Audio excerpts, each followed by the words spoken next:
Shalom, shalom. Bwana Yesu asifiwe. Siku njema Bwana ametupa, nami nakusalimu katika jina la Bwana wetu Yesu Kristo. Leo ni siku njema na Bwana ametupa tafakari mpya inayotoka katika kile kitabu cha Yohana Mtakatifu sura ile ya 6.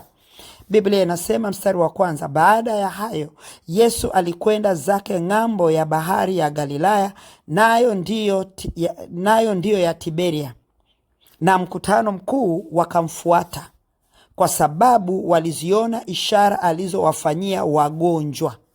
Tunaona Yesu alikuwa na masafa yake ya kuelekea huko, akivuka bahari ya Galilaya ili akiwa naenda ng'ambo, na hawa watu wakamuona, wakamfuata.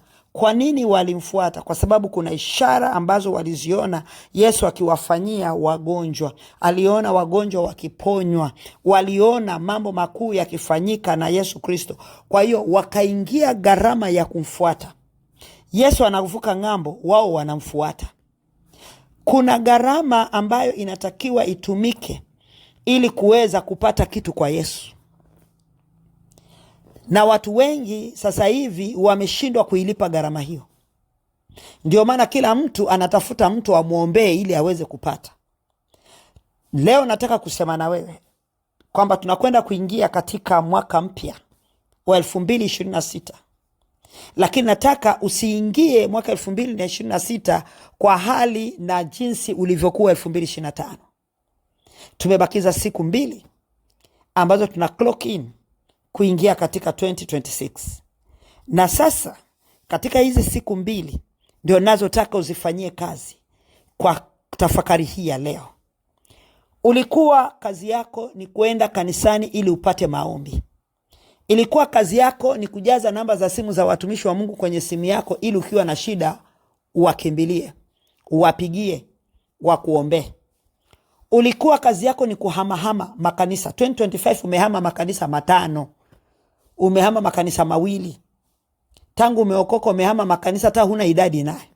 Mwingine akaniambia, alikuja kanisani akaniambia akuniambia, lakini alishuhudia mbele, mimi nimeshachungwa na wachungaji 60 tangu nimeokoka, na hapa nimekuja, wewe ndio mchungaji wa 61. Nikafuta hiyo kwa damu ya Yesu.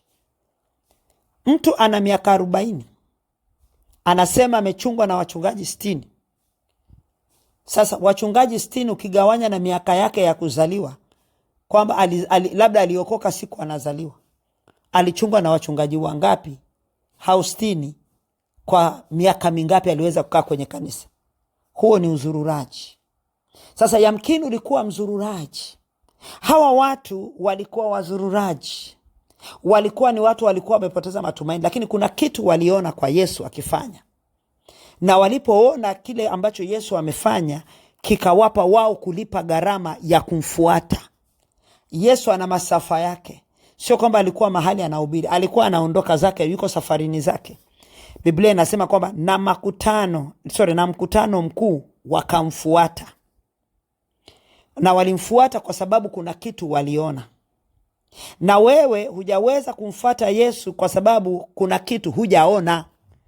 Hicho kitu nataka nikupe leo, ukione uanze kumfuata Yesu. 2026 uingie katika sura nyingine. Ukisoma mstari wa 5 anasema, basi Yesu alipoinua macho yake akaona mkutano mkuu wanakuja kwake. Alimwambia Filipo, tununue wapi mikate ili hawa wapate kula? Tununue wapi mikate ili hawa wapate kula? Yesu anamwambia Filipo kwa sababu anaona umati wa watu unamjia, na yeye umati unapomjia una kitu unatafuta. Sasa wewe divert njia, sasa kata kona kule ulikokuwa unaelekea kushoto, geuka sasa uanze kuelekea kwa Yesu. Na kwa Yesu kwanza amekuokoa, na kama hajakuokoa akuokoe leo. La pili, amekupa uhai. Kwa uhai aliyokupa, kwa pumzi yake aliyokupa kuipumua leo, una sababu za kumfuata. Hawa walikuwa na sababu ya kumfuata. Walikuwa na sababu ya kumfuata kwa sababu waliona miujiza kwa wagonjwa. Na wewe nasema una sababu za kumfuata kwa sababu amekupa uhai. Huo ni muujiza namba 1. Sasa nataka utendee kazi. Yesu anapoinua kichwa chake, anapoinua macho yake juu, akuone. Ulikuwa unapeleka maombi yako kwake, lakini moyo wako ulikuwa huupeleki. Kwa sababu tumaini lako liliweka kwa wanadamu. Tumaini lako liweka kwa mchungaji wako. Tumaini lako liweka kwa nabii fulani. Tumaini lako liweka kwa mtu fulani, kwamba huyu ndio anaweza kanitoa pale. Kwa hiyo sasa mnapoomba kwa jina la Yesu, moyo wako hauko kwa Yesu, uko kwa yule tumaini lako limeweka pale. Hapo ndipo palipo na siri iliyojificha. Sasa leo Bwana anainua macho yake. Anainua macho yake na ataka akuone. Akuone kwamba umemgeukia yeye, umeanza kwenda naye. Haya maamuzi uyafanye kwenye tafakari hii ya leo, ikupe kugeuka na kuanza kumfuata yeye. Ndipo Yesu akasemaje kwa Filipo? Tupate wapi mikate tununue hawa waweze kula? Huhitaji kusumbuka, umeshasumbuka. Ni manabii wangapi walishakuombea na hujafanikiwa? Ni manabii wangapi ulishawapa pesa zao na hawaja kufanyia kitu, kwa sababu uliweka tumaini lako kwao na wao hawana uwezo wa kufanyia kitu chochote. Tumaini lako hukuliweka kwa Yesu. Leo geuka kwa Yesu. Leo nataka ugeuke kwa Yesu. Umalize mwaka huu na kuanza mwaka unaokuja na Yesu. Mwaka unaokuja uwe kwako mzuri. Mwaka unaokuja uwe kwako Yesu kila siku awe anaachilia kutoka kwako, kutoka katika hazina yake na kuleta kwako. Lazima upime gharama, na gharama uilipe ya kumfuata Yesu. Sasa nataka katika tafakari hii Bwana atusaidie tuweze kufanya maamuzi ya kumfuata Yesu. Yesu akuone. Unamfuata Yesu na nini? Moyo wako uelekeze kwake. Moyo wako ulikuwa kwenye mambo mengine. Moyo wako ulikuwa kwa mwanadamu. Toa moyo wako mahali kule uliko upeleka. Toa huo moyo kule urudishe kwa Yesu, ili Yesu Kristo aweze kusema yeye. Wewe kabla hujaomba, yeye atasema. Aliinua macho tu akaona watu umati unamfuata, akamwambia Filipo, alo Filipo, tunatoa wapi mikate? Unataka kumwona Yesu akishughulika na maisha yako? Lipa gharama ya kugeuza moyo wako kwake. Ukilipa hiyo gharama, utakuwa na less trouble. Maneno yako yatakuwa machache ya kwenda kwake, lakini uhalisia wa kiutendaji atauthibitisha na kudhihirisha kwa kutendea, kwa sababu moyo wako uko na yeye. Unangoja nini? Upeleke moyo wako kwake sasa. Mwambie, Bwana Yesu, ninaachilia moyo wangu kwako. Mimi niliye tangatanga, akili yangu ilikuwa inatumaini watu. Nilipoona mtu amefanya kitu, niliposikia mtu amefanya kitu, niliposikia mchungaji fulani amefanya kitu, akatabiri hiki, nikaona kwamba yeye ndio anafaa. Kumbe ni mwanadamu kama mimi. Ni wewe ndio unayefaa. Ndipo maana walipokusogelea wewe, uliweza kusema kwamba ulihangaika wewe ili wao wapate. Wale watu walikuwa hawajamfikia Yesu. Wale watu walikuwa hawajamuomba Yesu. Wale watu walikuwa hawajapeleka haja zao za mioyo kwa Yesu. Waliona muujiza, wagonjwa wakiponywa, wakafanya maamuzi kupeleka mioyo yao kwa Yesu. Na Yesu Kristo, kabla mioyo yao haijafika, Yesu tayari alishaanza kushughulika.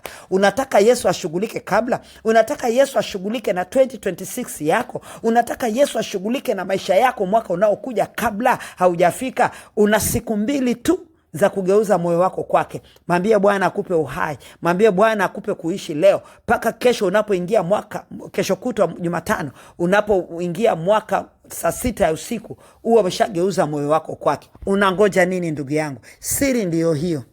Siri ndiyo hiyo. Kwa kutokuijua siri hii, umepita njia ndefu, lakini hiyo njia bado haujafika bado. Maana mpaka leo bado na watafuta manabii. Ukisikia amekuja kiboko wa wachawi, unaenda kwake. Ukisikia amekuja kiboko wa waganga, unaenda kwake. Ukisikia kumekuja kiboko wa miungu, unaenda kwake. Leo yuko Mungu wa miungu, Bwana wa mabwana, mfalme wa falme, Mungu mwenye nguvu, Bwana wa majeshi, Mungu anayetushindia, mfalme wa vita, jemedari mkuu anayetupigania vita. Ukipeleka tu moyo wake kabla hujaufikisha, akiinua macho yake akakuona huko njiani unakuja, anaanza kukutengenezea mazingira. Huyo ndio Yesu tunasema habari zake. Naomba usichelewe. Peleka moyo wako kwa Yesu na utayaona maajabu 2026. Mungu ni mwaminifu. Bwana, asante kwa kuwa ni mwema. Mioyo yetu tunaielekeza kwako. Wewe ni mwaminifu na uaminifu wako ni ngao katika maisha yetu. Uaminifu wako kafanyike ngao 2026 katika maisha yetu. Uaminifu wako kafanyike ngao katika siku mbili hizi ambazo Baba tunakugeukia wewe. Na uweza wako na mamlaka yako akaonekane na kuthibitika kwetu kwa jina la Yesu Kristo wa Nazareti. Pokea kwa jina la Yesu Kristo wa Nazareti uweza wa Mungu na mamlaka ya Mungu na upendo wa Mungu na baraka tele zile ambazo alisema kwenye Waefeso sura ya 1 mstari wa 10 na mstari wa 3. Atukuzwe Mungu Baba wa Bwana wetu Yesu Kristo aliyetubariki kwa baraka zote za rohoni. Pokea baraka hizo za rohoni kwa kuukabidhi moyo wako kwake kwa jina la Yesu Kristo wa Nazareti. Uliye mgonjwa, pokea uponyaji wako kwa kupeleka moyo wako kwake kwa jina la Yesu Kristo wa Nazareti. Uliye kifungoni, pokea ukombozi wako kwa kupeleka moyo wako kwa Yesu Kristo kwa jina la Yesu Kristo wa Nazareti. Amen. Ubarikiwe.